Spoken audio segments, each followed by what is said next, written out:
tayo umamansalo sa kanyang habag, ibinuhos sa atin ang kanyang pag-ibig sa pamamagitan ng pag-aalay ng kanyang kalimutan.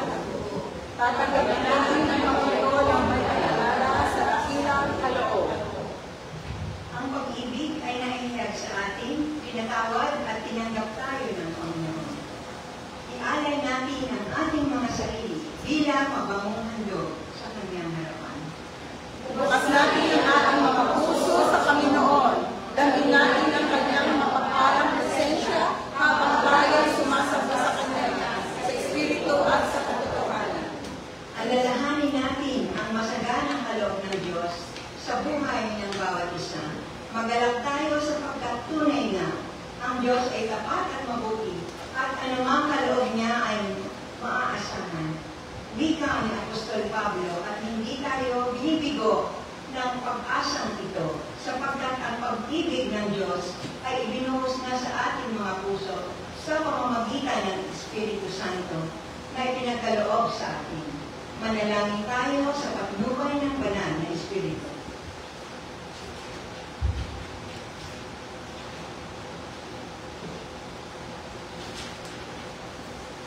O Diyos na makapangyarihan sa lahat, maraming pong salamat. Ikaw po, Panginoon, ang aming inaasahan, Panginoon. Nawa sa aming pagkakatipon ay maitaas namin sa iyo ang nararapat na pagpupuri at pagsamba. Pangunahan mo po kami ng Espiritong Banal sa aming gawain upang maihandog namin ang aming mga sarili bilang alay na pagpupuri at paglilingkod sa iyo. Alang-alang kay Kristo Jesus. Amen.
Magkaroon po tayo ng ilang sandali ng pagsariling namin.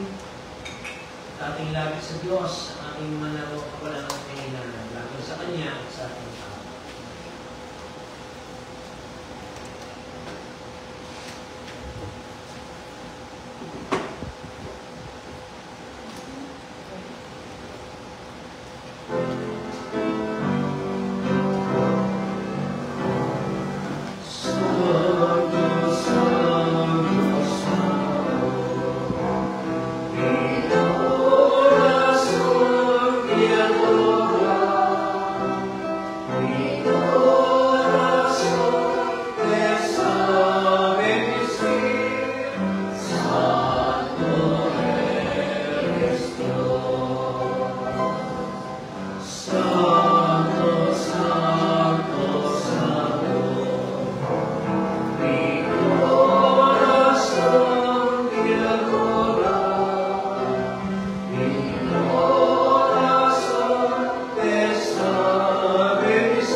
Ang Diyos ay nangako ng kapatawaran sa sino mang magsisisi at magbabalik loob sa Kanya sa pananampalataya.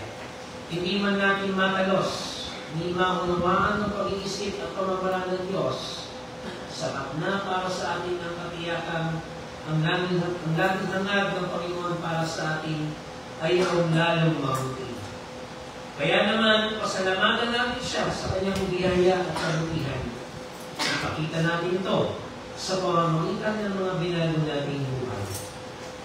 Nawa, ang Diyos ang magpanatili sa atin sa kapayapaan at kagalakan ng buhay na walang hanggan. Amen. Ating pong taghin ang pag-ibig at ang pagpapatawad ng Diyos sa pamamagitan po ng ating pagbabatian at pagkakamayan habang inaawit po natin ng ito ang araw, this is the day.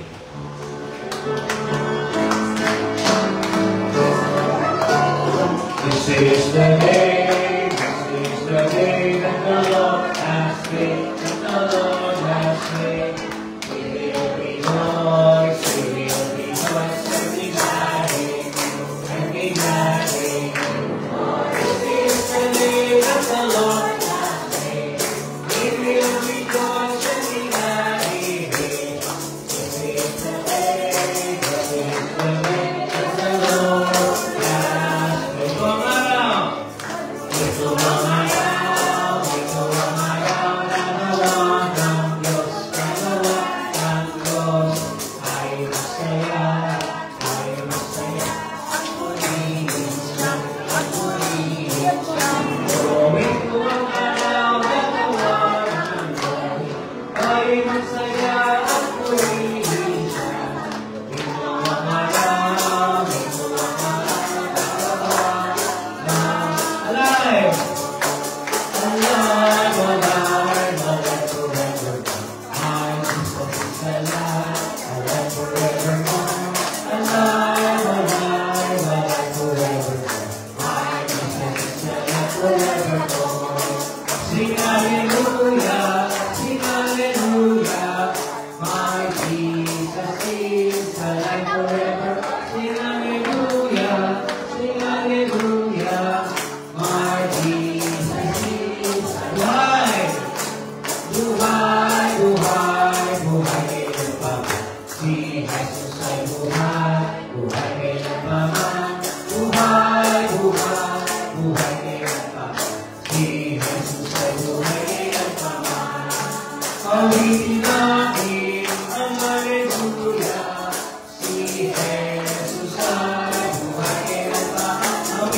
langit ang Alleluia, si Jesus ay buhay.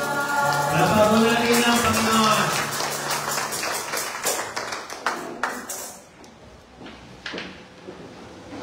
Umaga po ulit para po sa ating mga kabalita at malasakit ng Iglesia. Ang mga nagdiwang po ng kaalaman ay ang ating kapatid na Lisa May Laksing, John Christian Andrade, April 21 po, ang ating kapatid na Christian Didier, April 22 po, ang ating kapatid na Velos Dinero, at ang ating kapatid na Melissa de Sacola para sa 24 po ng April, ang ating kapatid na James Garcia.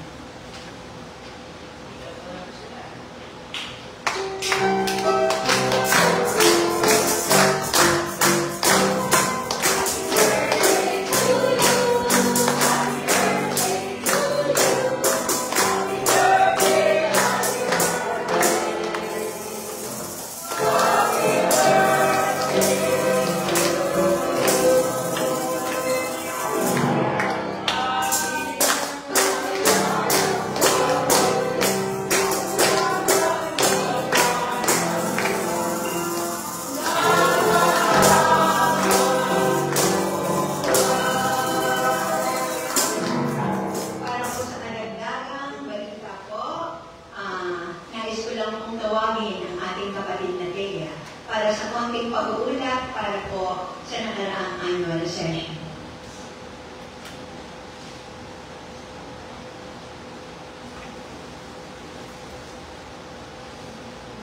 Sige po, bago po ang lahat, ay reminder lamang po sa ating mga gawain. Every Wednesday ay ating ginagawa ang Bible study at prayer meeting. Ito po ay every 7 p.m. At ang ating pong choir practice ay tuwing after divine worship service. At yung Children and Adult Sunday School ay 9 a.m. in the morning. So, kung nakaraang April 3 to 5 po, ay ang inyong pong lingkod kasama si Elder Grace at ang ating administrative pastor na si Reverend Henry Eduarte ay umattend po ng LCSMC ang 26th annual session. At isa po sa mga tinalakay dito ay ang mga pag-aproba o pagtanggap ng mga minutes of the meeting ng annual session ng 25th. At isa rin po sa mga iniulat doon ang ating State of the Conference Address na ni-report or ibinahagi ng ating conference minister na si Reverend Fernando Saria. So ngayon po, for this coming EY 2025-2026, we will be having the quadrennial theme, which is emphasis the theme of rebuilding and restoring with hope, heralding the work of the people of God. So, isa rin po sa mga iniulat ng day 1, ang ating mga nireport ng ating conference treasurer, ang kaberahan ng konferensya. At ito ay isa sa mga tinanggap pa lamang pero hindi pa po naaaprubahan kasi hindi pa po natatapos ang pag-audit. So, sa next na lang daw po yung pag-aproba, yung within the conference council meeting.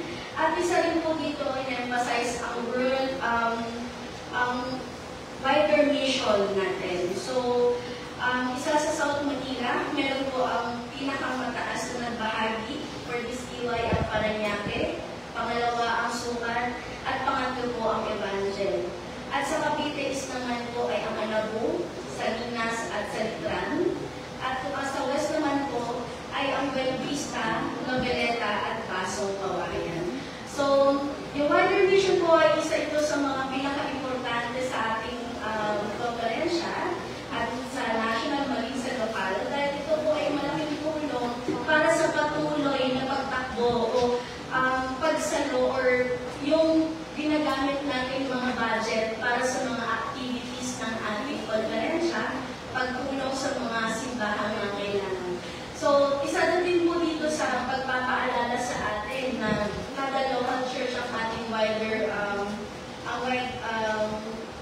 gagalitas natin. At higit sa lahat, pinaalala rin po sa atin ang titles natin, kada individual, na isa po ito sa mahalaga na malaking tulong para sa patuloy na operasyon ng ating iglesia.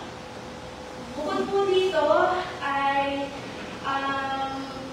isa rin po sa actually magandang balita naman po ang tinulat ng ating treasurer dahil we don't have any deficit for this EY.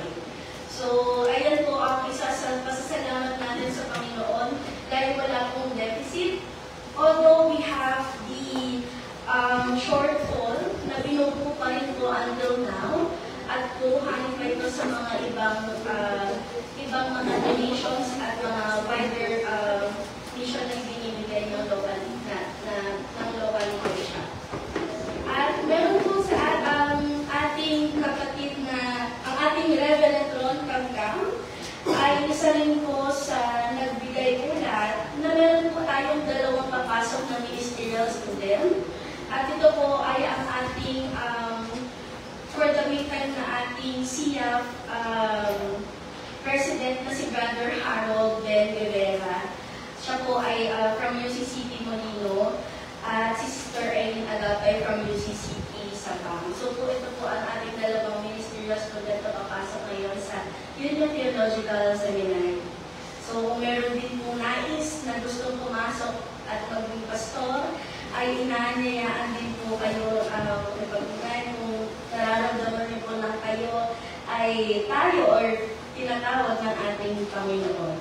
At isa pa po sa nangyari ay kahapon ay nangyari na rin po ang ordinasyon ng 4 nating mga kapatid na mga manggagawa. Ito po ay si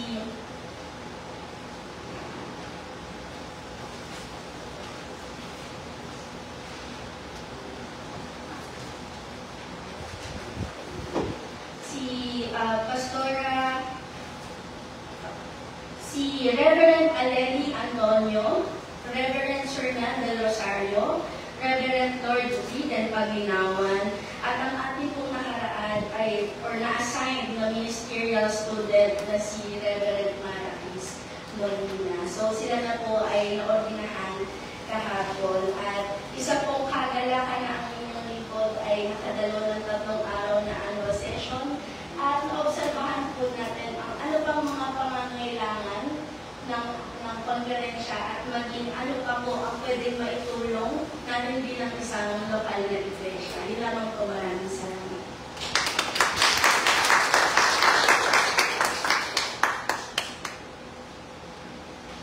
Salamat po. Good morning po mga kapatid. Good morning. Tayo po yung makasalamat sa Panginoon sa panibagong buhay taas na kanyang pinagdalog sa atin. At tayo po sumapit na sa buwan ng Abril o sa month of April. Patuloy natin pinagpiliwan po at ikalimang linggo sa panahon ng Kwaresma o sa linggo ng Kwaresma o Fifth Sunday in Lent.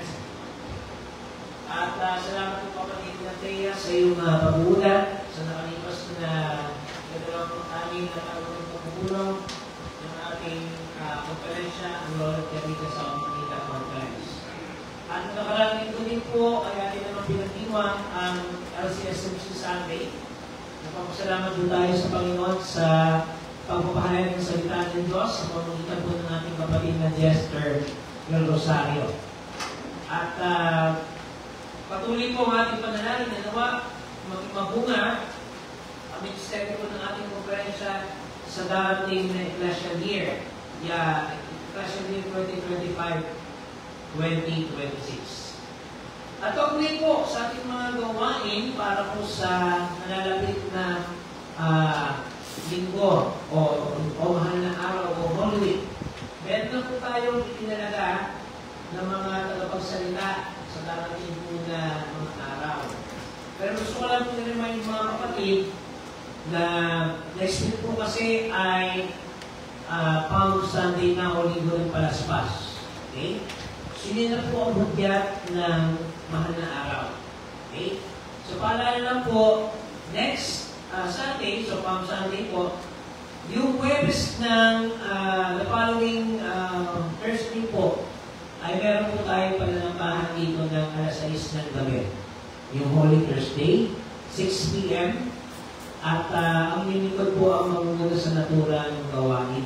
Atin po gaganapin ang pananakomunyon at ang pagbubukas ng paa. Okay?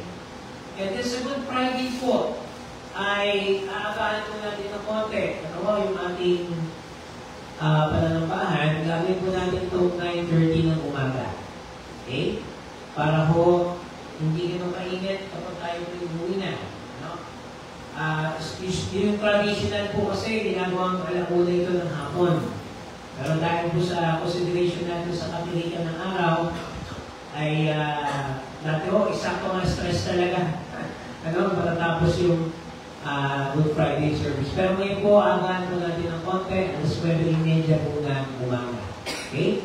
So Good Friday po yan. And then sa Resurrection Sunday, sa April 20. So April 17 po yung Holy Thursday. April 18 ang Good Friday. Of course, yung April 19, wala po tayong pananambahan. Pagpatak po ng April 20, atin po minadaos ang ating Resurrection Sunday. Sa ganun po lalas-is din talaga. The usual time ng oras ng pananambahan. Sapagkat meron po tayong bibinyagan dito sa April 20, sa katauhan po ng anak ng ating kapatid na Pearlie. No? So, yun po yung ating mga schedule. At paalala lang po sa ating mga tagapagsalita, ito naman po ay na forward na natin last time, pero nire-remind ko lang po ang mga sumusunod na mga tagapagsalita. Una-una po, sa first word ay ang inyong lingkod. No? Sa first word po ito. Second word po, ang ating kapatid na Becca Garcia. Okay? Ang third word po ay tatlong salita ang ating kapatid na Lynette Lassie. Ang ika-apat na salita po ang ating kapatid na Grace Ignacio. Ika-limang salita, kapatid na Venus Inero. At ang ika-anim na salita po ay kapatid na Laya Eduarte. At ang ika-pitong salita po ang ating kapatid na Thea. Okay po? So, naisip ko na po sa inyo yung mga talata po ninyo na pagdinilayan. So, nawa po isamahan at gabayan kayo ng ating Panginoon sa inyong preparasyon. No? Para po sa ating 7 Watchwords Good Friday service. Ano? Pero po this Friday, next Friday na po yan. Ano? Yan na po ang ating mahal na araw na gawain. Okay? So, nagpapasalamat din po tayo sa ating Panginoon dahil napiling po natin ang dalawa po nating panauhin. Una-una po dyan, ang ating kapatid Don Soriano. Kapatid Don? Ayun. Pwede ba tumayo? Okay. Si kapatid na Don po ay kasama sa choir ng ating kapatid na Noel doon po sa El Shaddai. No? At mamaya po aalayin niya tayo ng isang awitin, isang handog awit sa panahon po ng pagkakalaro. So, God bless po sa iyo, kapatid na Don. At sana matulungan mo rin kami sa choir. Para magabayan niyo po ang ating choir. At salamat hindi kapatid na Noel, sa iyong patuloy na pagsuporta sa ministry ng ating church. Ikalawa po ay kinikilala po natin ang presensya ng kaibigan ng ating po kapatid na Jazz. All the way from Los Angeles. Let us welcome Brother Christopher Ramos. Thank you very much. Okay, so meron pa ba tayong mga bisita pa ngayon? Wala naman. No? So, salamat po sa Panginoon sa iba pang mga kapatid po natin na muli natin nakasama sa gawain ng pagsamba. Okay po. So, patuloy natin isama sa pananangin ang mga kapatid natin na nagpapalakas at nagpapagaling sa kanilang mga karamdaman. Ang iba po mga health challenges, sama mo natin sa ating mga pananangin. And of course, ang ating po mga activities for this month. And upcoming Vacation Church School po natin by the month of May. Okay? So, na-announce na po ito ng ating CEN So, ito po ang ating kinakailangan. Una-una po yung mga volunteer teachers. Okay? Pangalawa po, volunteer staff.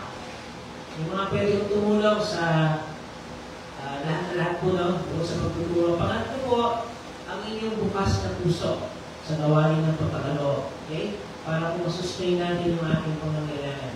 Napakalaking bagay po yan mga kapatid. No? And of course, yung ating panalangin, nawa po yung maging mahungat, maging matagumpay po yung ating business. Bagaman sa May pa naman po iyon, no? Ay kinakailangan na po natin paghandaan ang ating po gawain ito sa darating na Mayo. At paalala rin po sa ating pagdalaw sa Pasay City Youth Home sa last Sunday po ng April. Kailan po yun? April 27 po ba? Tama po? O, April 27, dadalaw po muli tayo sa Pasay City Youth Home. Medyo matagal-tagal naman tayo hindi nakakatalaw doon. No? Kasama ko natin sa panalangin ang ating paghahanda para dyan. Okay? So, meron pa po tayo nakalimutan pa? Kung wala na po, ay tumayo po tayong lahat sa pagbasa ng ating banal na kasulatan. Sa pamatayan ng ating mga pagninilay sa umaga.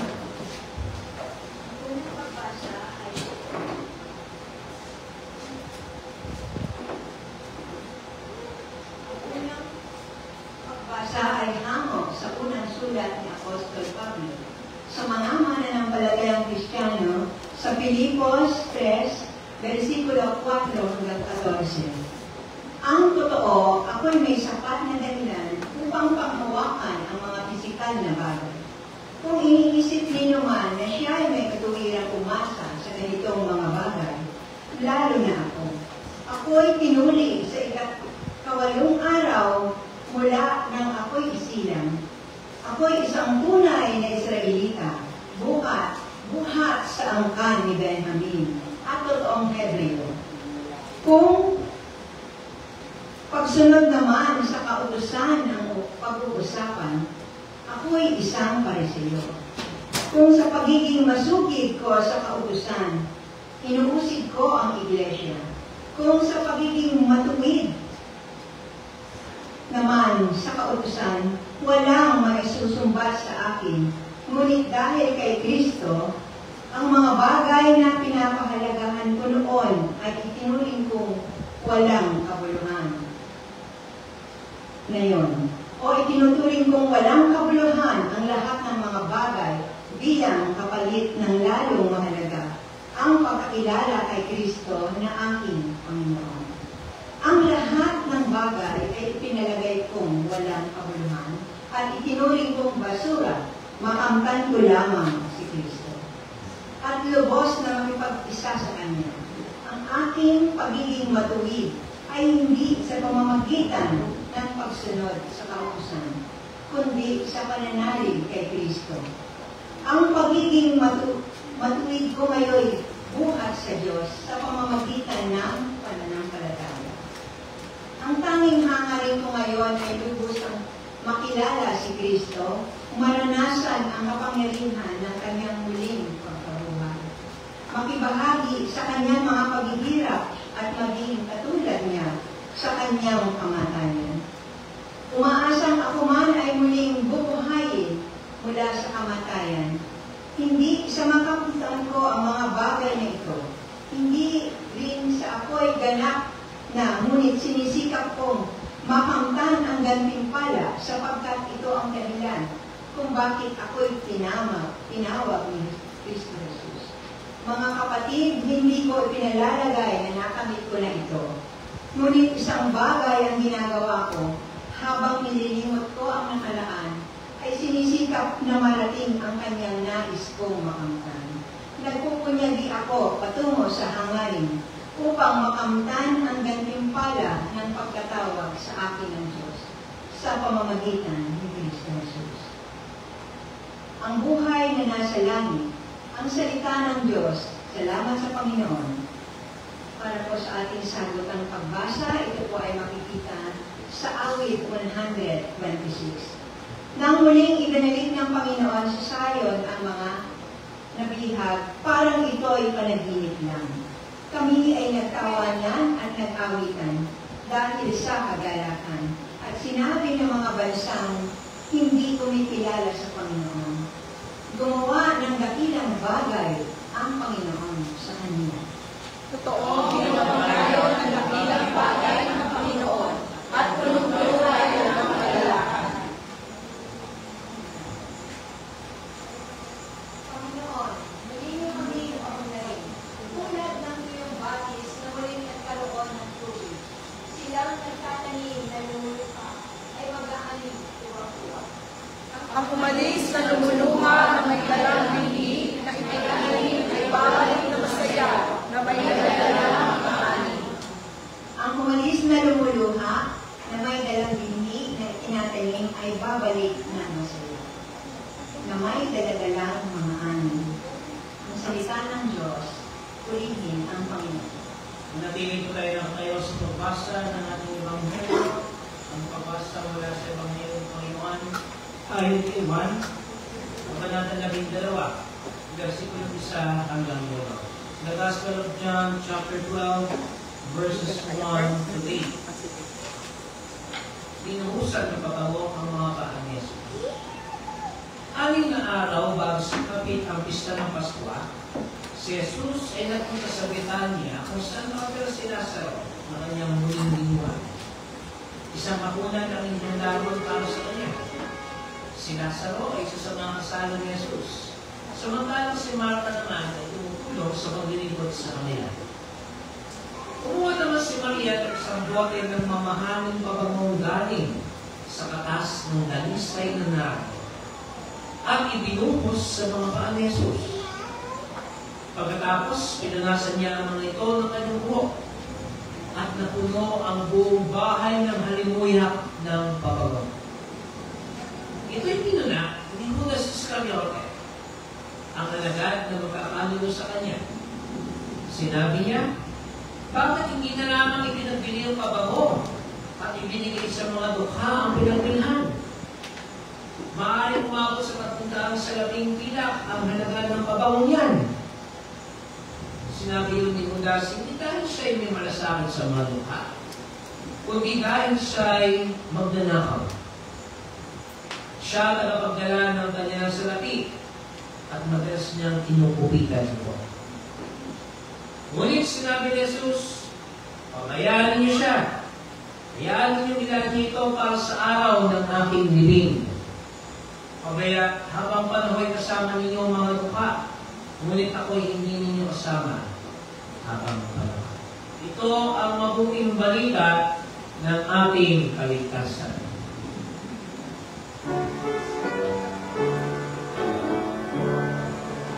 Lord, we sense your peace and power. In this place we love so much. We are moved by gentle fragrance. We are blessed by healing touch. In this pure street, hear the gospel. We still freedom from prayer. Here we gather at your table, listening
Salamat po sa aking koro.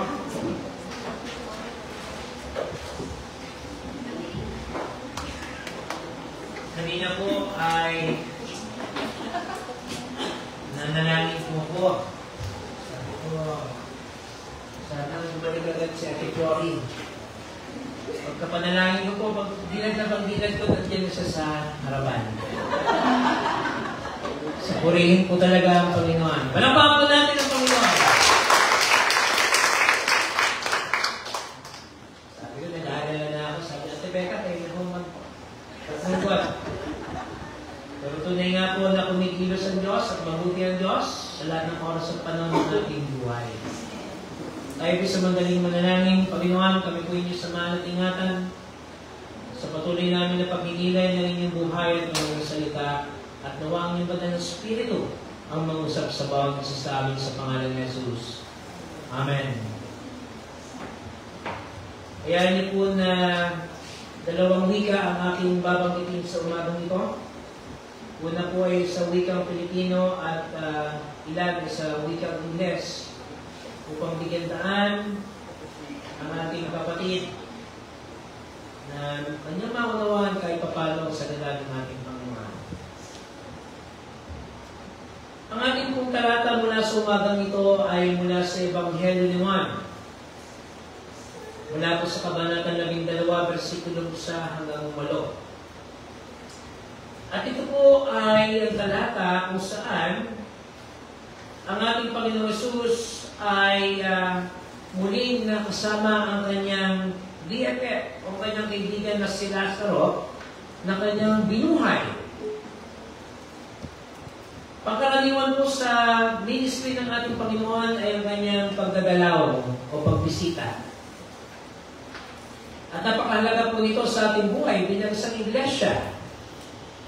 Pero alam niyo po, ang ating mga local churches, iba-iba ang setup nito, no? Meron pong mga local church na kinakailangan mo muna na makipag-appointment para sa pagdalaw. Sapagkat sa nature po ng kaabalahan ng miyembro. Pag ikaw po ay nadistino sa mga remote provinces, ang pagdalaw po ay isang routine na ng isang pastor. No? Sapagkat kung ito naman ay makakalapit lang yung bahay sa community, pwede niyang gawin ito ng buong maghapon. No? So meron ka mga appointment o wala, pwede kang pumunta sa bahay ng miyembro. And welcoming ang approach ng ating mga church members. No? Ipaghahanda ka ba ng pagkain? Ningit, sa mo ba, tanghalian ba yan, hapunan, almusal, may pa-take out ka pa. Nangangalagaan na ang binubuong kaisipan ng ating Panginoong Hesus na kanyang presensya ay nakakapagbigay ng kaaliwan at katiyakan sa pamilya ni Lazaro. At kanyang pinatunayan na siya ang anak ng Diyos na kayang bumuhay ng mga patay at siya ay nagpapahayag din na mapagtatagumpayan ng ating Panginoong Hesus ang kapangyarihan ng kamatayan. Ngayon, tingnan po natin ang sitwasyon, ang kalagayan. Samantalang ang ating Panginoong Hesus ay kasalo si Lazaro, si Marta naman po ay tumutulong sa paglilingkod sa kanila. At narito naman po si Maria, ang kapatid po ni Marta at ni Lazaro, na kumuha po ng isang bote ng mamahaling pabango. Ngayon, nilagay ni Maria ang bote ng mamahaling pabango galing sa katas ng dalisay na nardo na ito po ay humalimuyak. At napuno po ng bahay ng halimuyak ng pabangong iyon. Sabi po ng ating komentary dito, in that time and place, it was taboo, or it was taboo for a man to be touched by a woman. But still more, women's loose hair was perceived as being sensual by men in Galilean culture, as it is still true in some segments of present-day society.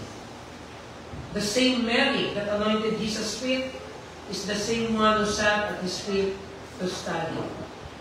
This story reminds us that woman that Jesus put in her place in Luke, when the woman in the crowd exclaimed, "Blessed is the womb that bore you, and the breast that nursed you," the Nazarene was bold in his response, "Blessed rather are those who hear the word of God and obey it." For Jesus, women are more than sexual objects and children rearing machines. That's why Jesus does not have a problem by being touched by women, seeing them while they're hair down, with women talking to men, or being active with their bodies and alive in their senses. In short, in the reign of God, women are equal at intellectual level, at the salary level, and at all levels. Sabi po dito sa ating komentaryo, bawal na bawal daw po ang makipag-usap ang mga babae, lalo na kapag ilalaglag mo ang buhok sa harapan ng mga lalaki. Sapagkat yun po ay nagpapakita ng intensyon ng babae para makipagtalik o magkaroon ng malalim na ugnayan at relasyon. Pero ito po ay hindi binigyan ng pansin ng ating Panginoong Jesus sa ganong pananaw. Sapagkat para sa ating Panginoon, nakita ni Jesus ang intensyon ni Maria. Ano po ba ang kanyang mga intensyon? Unang-una, ang ibigay ang nararapat para sa Panginoon. Ano po ba ang nararapat para sa Panginoon? Unang-una, yung the best. Pag tayo po ay nagbibigay, ito po lagi kong pinapaalala, especially kapag may mga relief operations. Ibinibigay natin yung ating mga relief, tulad ng damit, pagkain, at iba pang mga pangangailangan na pwede pong pakinabangan ng ating mga kababayan at kapatid na nasalanta ng trahedya o ng sukulan. One time po, nung ako ay nasa kumite po ng Christian Witness and Service ng ating konferensya, nagsusort po kami ng mga relief goods. Sa nakita ko po, meron akong nakita nga bridal gown na dinonate po para sa relief operation. Napakatuloy kami, sabi namin, para saan ba itong bridal gown na to? May kakasal yata sa mga evacuation centers. At napagtanto po namin na yung mga nagbibigay, yung mga hindi na nila kailangan sa cabinet nila o sa bahay. Ganun po kasi yung konsepto natin ng pagbibigay eh. Yung mga hindi na ginagamit at hindi na kailangan. Pero para kay Maria, kanyang pagkakalaw para sa Panginoon ay yung kailangan at nararapat para sa Kanya. Kung kaya napuno ng buong bahay ng halimuyak ng pabango sapagkat ang pabango ng mga panahon yun, mga kapatid, ay isang napaka-sagrado at hindi lamang po mamahalin sa kanyang value, kundi meron siyang sense of value. Hindi lamang po pinag-usapan dito yung monetary value, kundi yung kanyang sense of value.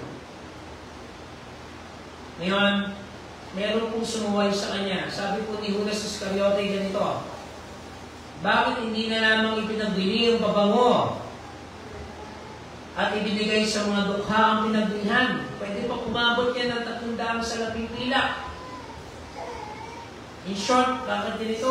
Ganito po yan. Bakit kailangan mong gumastos sa mga gawain? Pwede mo sana natin tipirin yan. Pwede na natin ilaan para sa mga mas makabulong gawain. Bakit ang mahal-mahal naman yata niyan, etc., etc. Para po kay Maria, ang kanyang pagkakalob sa Panginoon ay hindi lamang akto ng pag-aalay ng the best, kundi ito rin ay akto ng pasasalamat. At kapag tayo pinagpasalamat sa Diyos, atin pong ibinibigay ang lahat ng may pagmamahal. Ano? Yung tinatawag po nating sense of love. At marami po sa ating mga kababayan at mga kapatid sa pananampalataya ang lagi pong naka-abang sa mga ganitong sitwasyon. At tinitingnan na ang mga nagagamit nating mga material at monetary expenditure sa ating iglesia ay dapat po merong bunga agad. No? Naalala ko po yung isang miyembro natin noon. Sabi niya, Pastor, bakit ang tagal-tagal na natin sa Sunday School? Hindi pa rin dumadami yung mga batang yan. Ang tagal-tagal na ho natin ng BBCS, pati ilan pa rin yung mga bata. Sabi ko, kapatid, yung pong bunga ng ating pong pagtatanim, hindi agad-agad nag-aani yan. Hindi agad naaani po yan. It takes time para po yan ay mamunga. Ang kinakailangan po natin ay ang pag-aalaga sa kanila ng tuloy-tuloy at ng may pagmamahal. Sabi ko sa kanya, kayo po, pag nagtanim kayo ng butil o ng seed niyon, mamumunga na ba kayo ng kinabukasan po yan? Hindi po. Yan po ang sakit natin minsan. Kinakailangan natin magalingin ng Diyos. At sinasabi natin, kailangan ka ng mamunga. Wala akong nakikita magbabago sa iyo. Ginagastusan pa naman kita. Yan, yung mga magulang pong ganyan, ha? Isusumbat pa yung pinag-aaral sa bata. Ginagastusan kita dyan. Wala pa rin nangyayari sa iyo. Pero kailanman ang Diyos po ay hindi nanumbat sa atin. At bagkos, siya po ay matyagang naghihintay sa ating paglago at pagulad habang hindi siya napapagod sa pag-aalaga at pagmamahal sa tulad nating mga pasalamat. At din po ang nakita ng ating Panginoon Jesus kay Maria. Sapagkat para sa Kanya ang pag-aalay ng Kanyang isa-isang inipon o isang pinakamahalagang bagay para sa Kanya ay akto ng pagpapasalamat at pagmamahal niya sa Diyos. At hindi matutumbasan ng anumang mga material na bagay ang Kanyang dalisay na intensyon upang alayan ng ating Panginoon. Yung Kanyang pure intention, mga kapatid, hindi kailanman mapapantayan yan ng anumang bagay sa mundo ito, sapagkat kung ikaw at kung ang bawat isa sa atin ay malinaw ang ating intensyon na paglingkuran ng ating Panginoon Jesus ng buong puso, isip, lakas at kaluluwa, hindi po masasayang ang lahat. Sapagkat yan ay merong halaga sa harapan ng Panginoon. Hindi magkatako po na local o imported ang ating pagninilay sa umagang ito. Sa totoo lang mga kapatid, ako po ay mahilig sa pabango. Actually, yan lagi sinasabi ko sa mga miyembrong nag-abroad. Sabi ko, kapatid, hindi ko naman umuwi pumunta sa abroad, huwag mo naman akong kalimutan na dahil ng pabango. Sinasabi ko talaga yan. At ako po ay nakatanggap ng ganyang handog o regalo sa una ko pong destino dyan sa Postema. Minsan biniro ko po yung member natin na Seaman. And then, eventually, pag-uwi niya, dinala niya talaga, tinutuon niya po yung pangako niya sa akin. Alam niyo po ba binigay niya sa akin?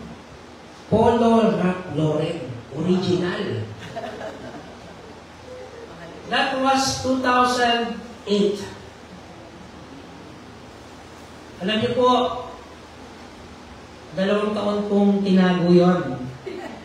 Na ginagamit ko lang yun tuwing may special occasions. Kasi po yung original na babango ng kapatid, pag sinispray mo yan, nagtatagal yan ng 1 or 2 days. Pag maganda po yung klase ng babango, maski hindi ka na maligo, pabango ka na lang. Huwag naman, baka mga may arabo kayo din. Yung mga minsan naniningil ng 5-6, no? Minsan malakas talaga yung meron kasing bango na nag-i-stay, meron din baho na nag-i-stay, no? Yung hindi nawawala. O doon tayo sa mabango tayo. Okay? So para sa akin po, binavalue ko yung pabango. Pero more than the material itself, binavalue ko yung pagpupursige ng ating kapatid na yun. Na nagsubi po siya ng pera para po mabigay sa akin yung aking kahilingan na pwede naman yung ibigay na sa kanyang immediate family. So more than the material value, yung po kanyang intention na ilaan ang kanyang pinaghirapan para sa kanyang pastor, ay napakalaking bagay po para sa akin. Kaya ang ginagawa ko po ngayon mga kapatid, pag meron po nagbibigay sa akin ng mga medyo matagal yung scent, madalang kong gamitin yan. Ang araw-araw na ginagamit ko, yung bench, o minsan yung mga, sabihin na natin cologne na hindi naman ganun kamahal. Para lang masabi na mabago ka. Para lang masabi na mabago ka. Paano kung hindi ka talaga mabango, naturally. Pero alam nyo, may mga tao po, actually, mga Pilipino kasi hindi kasi na mababango Kasi po masisipag maligo tayo. Madalang po mga Pilipino at Pilipinang hindi naliligo. Siguro sa ibang lupalap ng galing yan. Pero naturally po, mga Pilipino culturally, malinis sa katawan. At hindi ho nagkakaroon ng amoy. Samantalang ibang lahi ho, medyo challenging yan. Pero more than the scent, mga kapatid, ano po ba ang halimuyak na nais sa atin na iwan ng Panginoon? Ang ating pong Panginoon ay tinatanggap ang mga taong nag-iiwan ng halimuyak na naglilingkod sa Kanya. Isang uri ng halimuyak na handang magpakababa sa kanyang sarili at handang ialay ang kanyang sarili para sa Diyos. Ito po yung halimuyak ng paglilingkod. The scent of service. The scent of serving God. At kapag tayo po ay merong ganong klase ng halimuyak, ito ay katanggap-tanggap at kaaya-aya sa ating Panginoon. Sapagkat alam natin na ang ating pinaglilingkuran ay ang tunay at nag-iisang Diyos at wala nang iba pa. Ngayon, ang hamon po sa ating sa umagang ito, anong uri ng pabango o halimuyak ang ating nais iwan? Pag sinabi mo natin local, madaling mawala yung amoy. Pero pag imported at maganda po yung quality, mas galing po dito sa atin sa Pilipinas, regardless kung saan po galing yan, tumatagal ang amoy, ang scent. At ito po ang nais ng Diyos para sa atin. Ang isang uri ng halimuyak na pangmatagalan at isang uri ng halimuyak na maaari po natin ipasa sa iba. At pagkakilala na tayo po yung mga anak ng Diyos at mga lingkod ng ating Panginoong Hesus. Ang halimuyak ng pagmamahal at pagmamalasakit, ang halimuyak ng kahandaang sumunod sa atas ng ating Panginoon. Mga kapatid, sa umagang ito, ating pong ipapasalamat sa Diyos ang pagkakataon na tayong lahat ay ginagamit ng kasangkapan upang maglingkod sa Kanya. At ang paglilingkod na ito ay tumatagal at mananatili sa sino mang nagtatapat sa Kanya. Sa pangalan ng Ama, ng Anak at ng Espiritu Santo. Amen. Habang ating pong iaalay ang ating mga ito, ito ang ating kapatid na Juan. isang alay amin.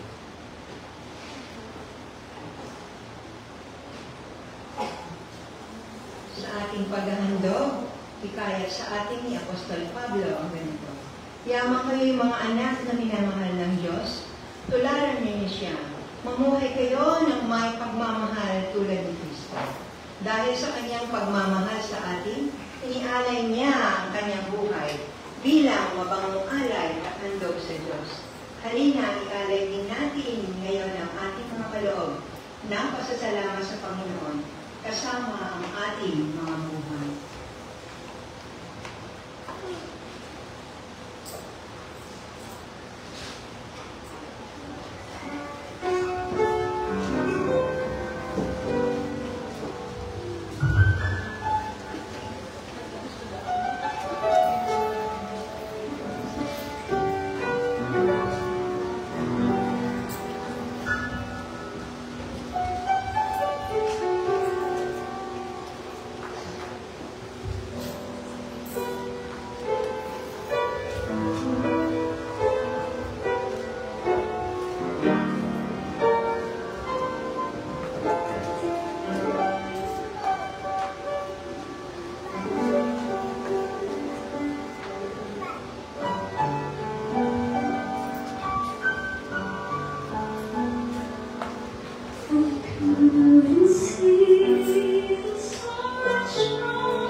Ninanais namin makita ka sa mukha ng aming kapwa.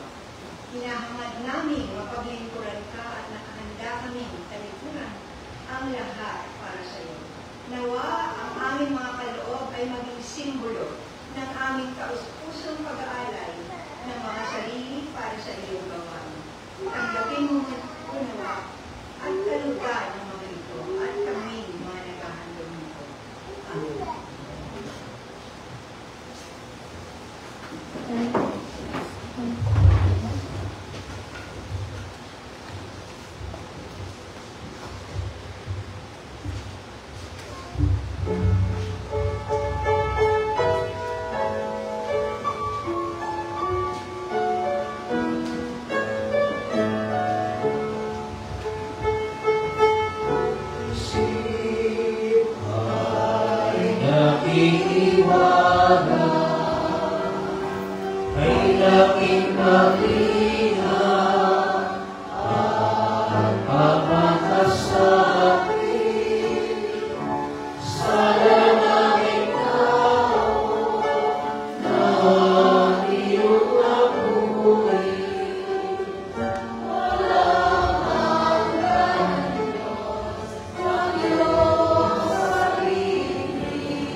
Sa komunyon ng hapunan ng Panginoon, ay ating nalalahanin na kanyang inibig tayo at ibinigay ang kanyang sarili dahil sa atin. Ating binitain ang buong iglesia na binigyan niya ng kanyang dugo. At sa kanyang pangalan ay inaanyayahan dito ang mga pinanganganak na muli at lumalakad ng karapat-dapat sa harap ng Panginoon upang makisama sa komunyon ito ng katawan at dugo ni Kristo. Ito ang aral na tinanggap ko sa Panginoon at binibigay ko naman sa inyo ang Panginoong Jesus. Nung gabing siya'y pinagkanulo ay lumangkot ng tinapay, nagpasalamat at pinagdirapad sa ito. At kanyang sinabi, ito ang aking katawan na inihandog para sa inyo. Gawin ninyo ito bilang pag-alaala sa akin.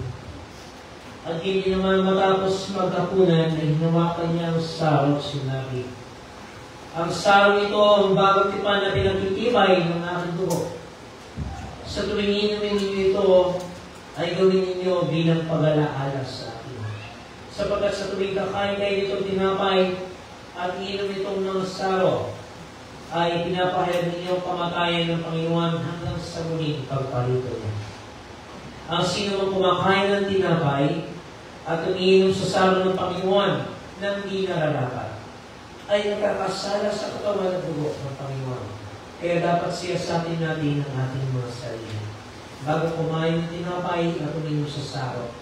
Sapagkat sino mang kumakain at umiinom nang hindi pinapahalagahan, ang katawan ng Panginoon ay kumakain at umiinom ng atol sa kanyang sarili. Tayo po ay manalangin.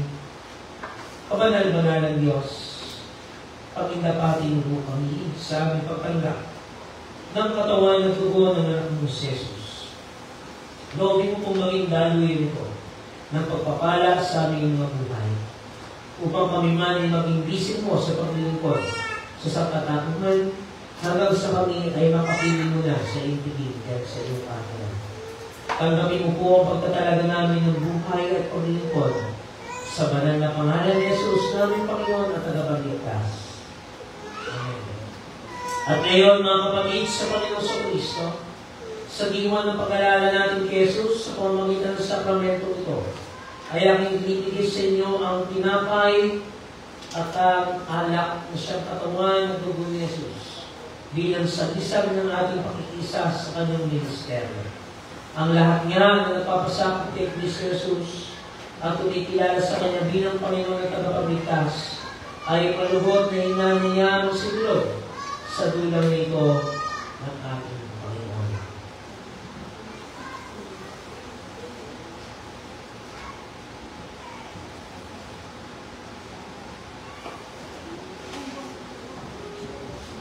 Ulitin po muli natin ang kailangan ito.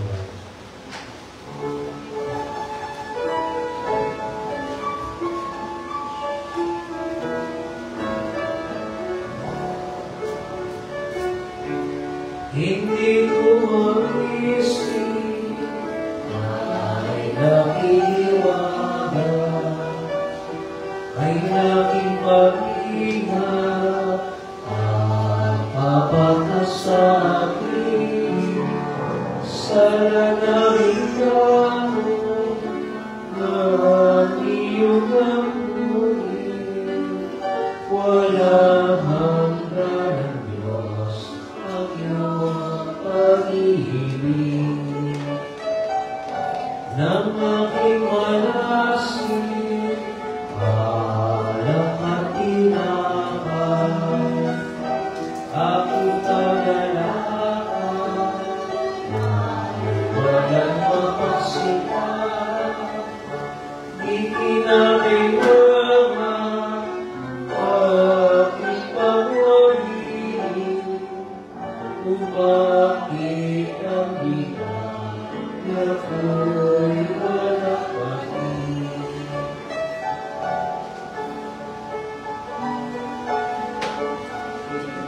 Pumalag ang tao na nanatiling tapat sa kabila ng mga pagsubok. Sapagat matapos siyang subukin, tatanggap siya ng fruto. Ito ay ang buhay na pinangako ng Panginoon sa mga umiibig sa Kanya. Huwag sabihin naman kapag siya dumaranas ng pagsubok na tinutukso siya ng Diyos.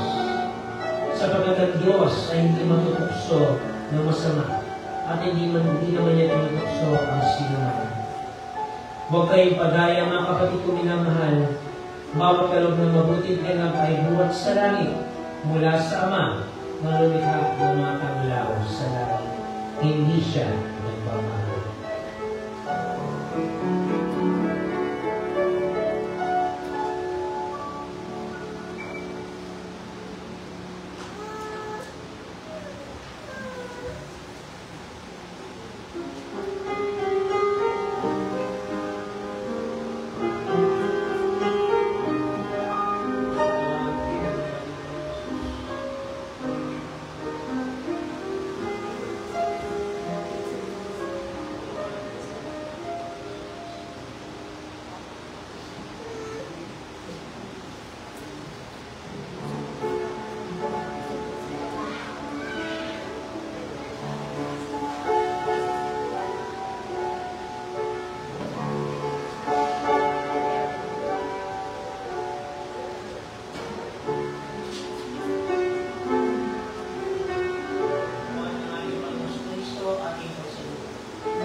Salamat po, Panginoon, sa buhay na nagsisilbi. Ito pong elementong ito ay ang alak at ang buhay mo, Panginoon, ang alak ay nagsisilbi dugo mo na naglinis ng aming kasalanan, Panginoon. Maraming salamat, Panginoon, sa mga biyayang iyong pinagkaloob sa amin na kami ay laging iniingatan sa araw-araw.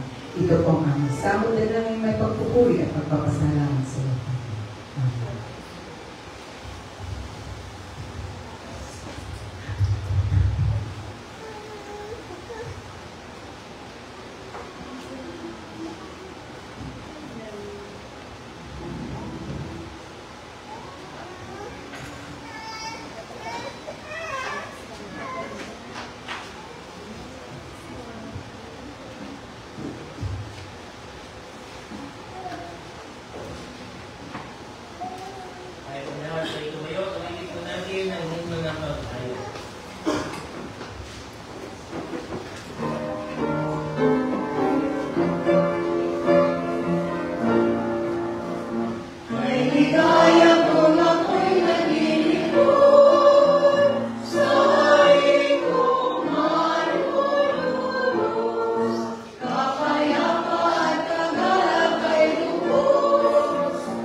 Tunay nga na mayroong kaligayahan at kagalakan na nagmumula sa aming mga puso kapag aming iniaalay ang aming mga sarili, ang aming mga panahon, ang aming mga kakayanan at talento para sa iyo.